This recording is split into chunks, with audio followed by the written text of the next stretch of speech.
Hi, everyone. Can everyone hear me? All right. Well, thanks for being here. I know it's already pretty late, so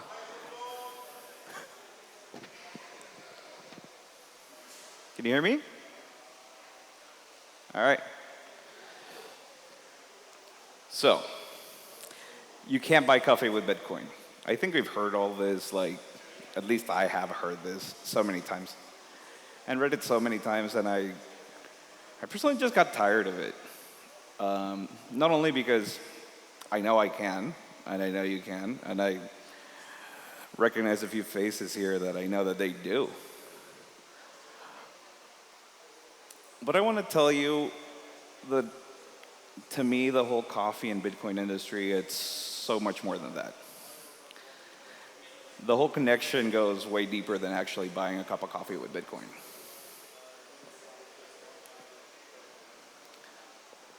Just wanted to show you, this is how we actually started. This photo's a couple of adopting Bitcoins ago. And right now we're actually a shop in San Benito, but I think it's good to remember where we came from. And in the case of coffee, I think it's really important to know where El Salvador came from. So I wanted to tell you a little bit of history, and I want you to put yourself on the shoes of a coffee grower. 75% of coffee growers in El Salvador have less than 5 hectares worth of land. So, you're a coffee grower. Say you want to plant a coffee seed. From the time you plant the coffee seed until the tree matures and enough to produce coffee and you have your first viable crop, takes about 4 years. So 4 years later, after all this work, you want to sell your coffee. So are you ready for exporting it? Not so fast. The coffee tree produces a red fruit. So you as a coffee farmer, especially like 75% of them, less than 5 hectares, your final product on your own personal chain is a fruit. But that's not what sells. What sells worldwide is the coffee bean. So you need to transform this fruit into the coffee bean. Now, how do you do that? You need a mill. If you're a small grower, you probably don't have a mill. Most mills in El Salvador are quite small, but it's still a pretty large investment. There's still lots of work that goes on.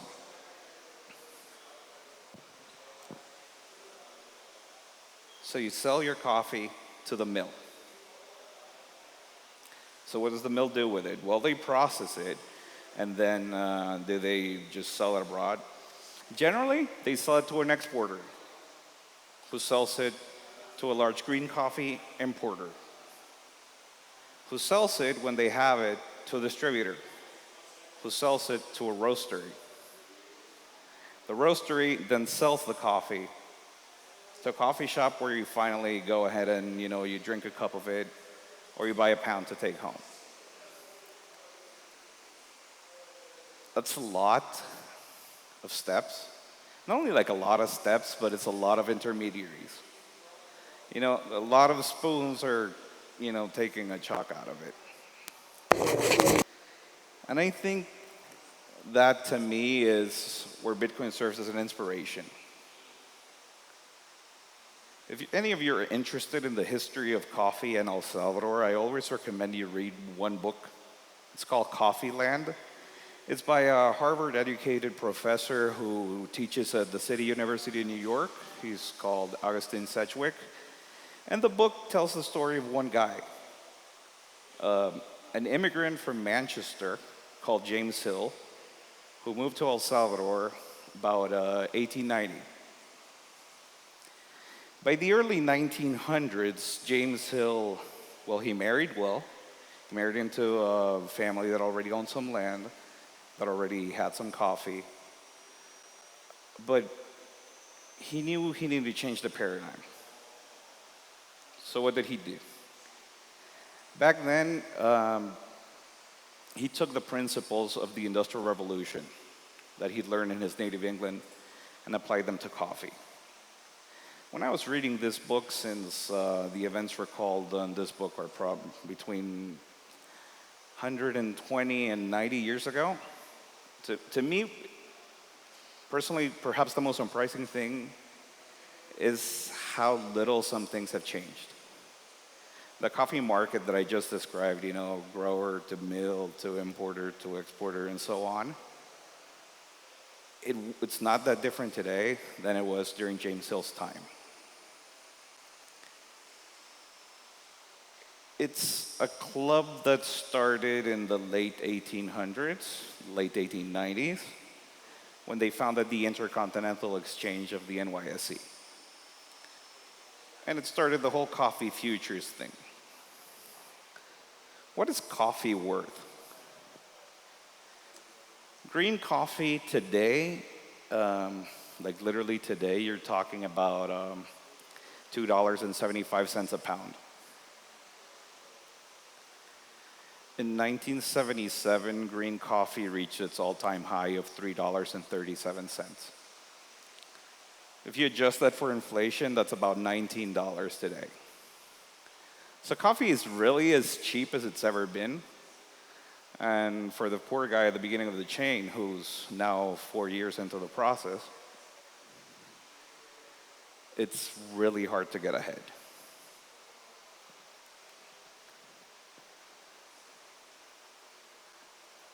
So, what does all of this have to do with Bitcoin? To me, Bitcoin, obviously we've all used it here. It's a monetary network. It's all this stuff. But to me, it's an idea that we can grab inspiration from for lots of things. Even the coffee market.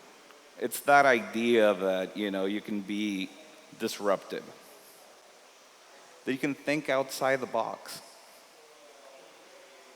That you can do things that everyone told you couldn't do. That you have the ability to bypass intermediaries and go peer-to-peer.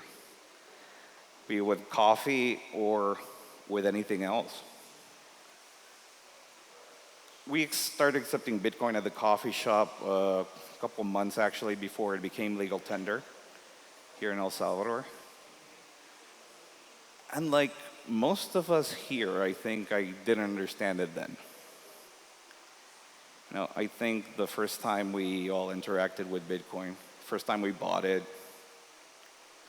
or in my case, the first time I earned it, I didn't really get it. It takes, some people say, 100 hours, 1,000 hours, 10,000 hours of study to really see the point behind it. And to me, it was that you can do things differently. You can break paradigms. You don't have to settle for the things the way things have been. Coffee market's extremely fiat. Now, I know we discussed the supply chain, but how does the actual guy, you're the coffee farmer, how do you actually get paid? I assume you're all familiar with Swift. And if you've ever done a Swift transaction, which is how coffee is actually paid today, it's, especially from like a big country to a small country, that can be a pain. It takes forever. It's expensive. And like the coffee market itself is full of like a million intermediaries along the way. You have your bank talking to their correspondent bank, talking to their correspondent bank, then the issuing bank, and so on and so forth. It can be stopped every step of the way. And sometimes in the coffee market, it is. It's just a reality of it.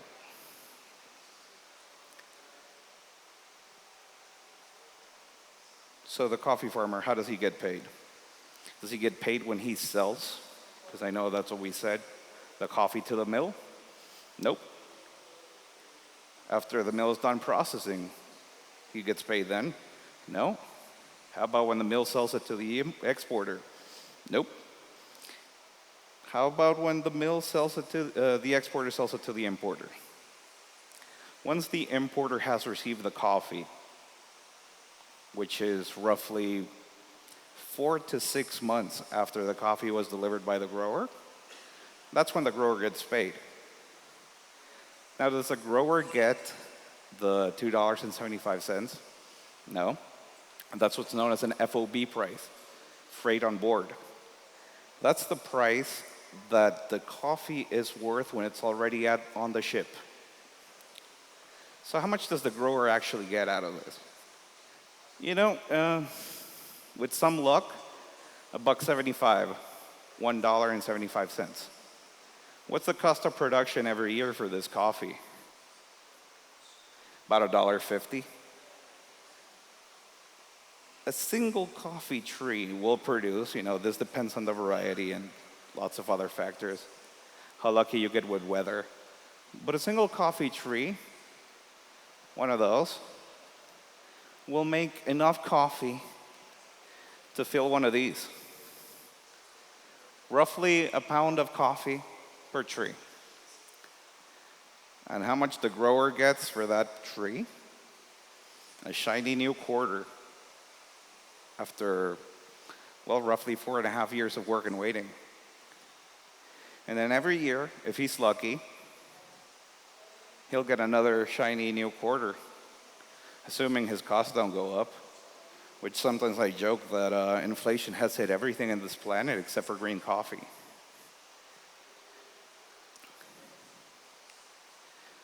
So what can we do to change it?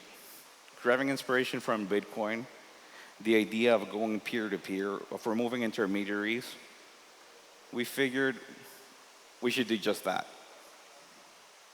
It's been a 150-year-old paradigm that you cannot export roasted coffee from a producing country.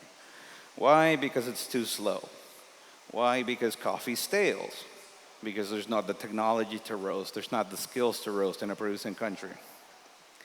Well, that might have been true during James Hill's time. It's not true today. Well, during James Hill's time, there would be no way for a consumer in the United States to actually purchase and send you money. Well, now we have Bitcoin. Well, in James Hill's time, there might not be no way for James Hill to actually mail someone a bag of coffee. Now we have DHL. So we not only have the technology to facilitate international commerce the way only Bitcoin can, but we have the means to actually go ahead and do this. Sometimes there's an expression here in El Salvador, por amor al deporte, which means for the love of sport. When I had floated this idea across people that I knew in the coffee industry, everyone told me I was crazy. There's no way, it's impossible. I'll get stopped in customs. There's so many regulations against this. You'll never be able to afford sending it. No one's going to be interested in buying it. Bitcoin helped us reach the global audience, and without it, I wouldn't be even talking to you here about this. I know the title of the presentation is 27 countries, because that's when we submitted it. But as of today, it's been 33 countries that we've shipped coffee directly from El Salvador. We've reduced all those intermediaries to between 0 and 1. 0 in the case of my brother, for instance, he owns a coffee farm. I pay him a lot more than the mill would. So my brother sells me the coffee. We pay the mill. We don't sell it to the mill because we don't own one, but we just pay them for their services. They process the coffee for us. Then we get the coffee roasted. Then we package it, we label it, and we ship it. So a single tree, which is, remember, a bag of coffee, essentially, can be transformed by a change of mindset from for the entire country of El Salvador, $2.75 worth of value, to roughly $20 across not only the coffee industry, but all industries. You know, packaging, design, logistics. Just in VAT alone, it's worth more to El Salvador than 100% of green coffee, of the equivalent weight of green coffee. Which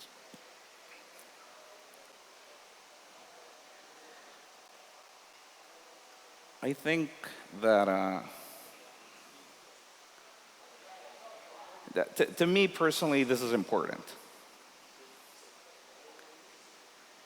because I feel like I've been inspired by the way that Bitcoin does things, not only to sell you a cup of coffee for Bitcoin, but to try to change an industry, you know, a single cup at a time, a single pound at a time. We're tiny right now, obviously. This is just starting.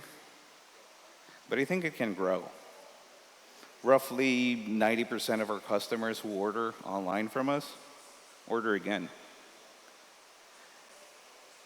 Because we tend to put like I think our soul in general is into the soul industry.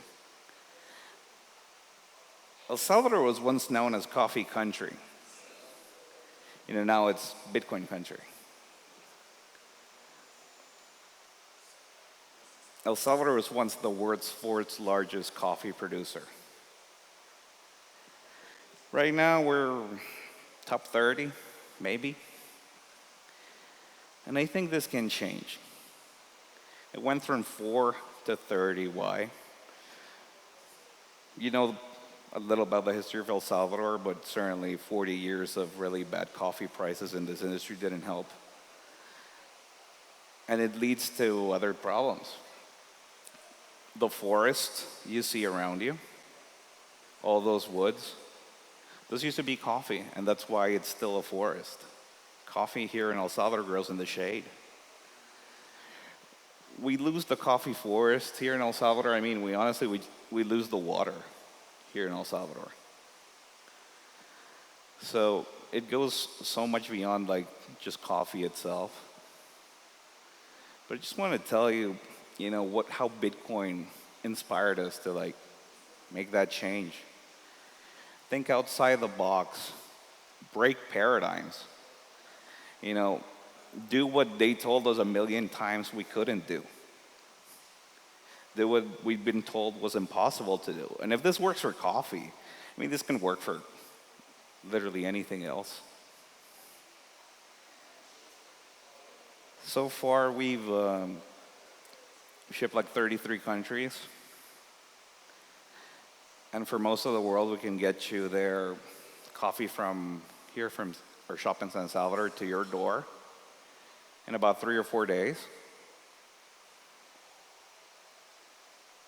at basically the same cost that you would pay to other roasters, because we're cutting all the intermediaries. We can get that coffee to you months before anyone else can. The new harvest in El Salvador is being picked right now. It will be ready for export technically around February. And by the time the roasters in, like, say, the US have it, it's already like September. Because again, million of intermediaries. But you can try like the actual freshness. You can save yourself on the mycotoxins and avoid that coffee spending months in a container locked at sea. You can do all sorts of things. And I want to leave you with something. I just want to end with saying that let Bitcoin inspire you. Look at it as much more than, you know, the sats. Look at it as the idea. The idea that you can be disruptive and still create something. The idea that, you know, you don't have to accept the status quo. And that you can do great things with Bitcoin. Thank you very much. Huh? Oh, does anyone have any questions? Well, very good. Perfect.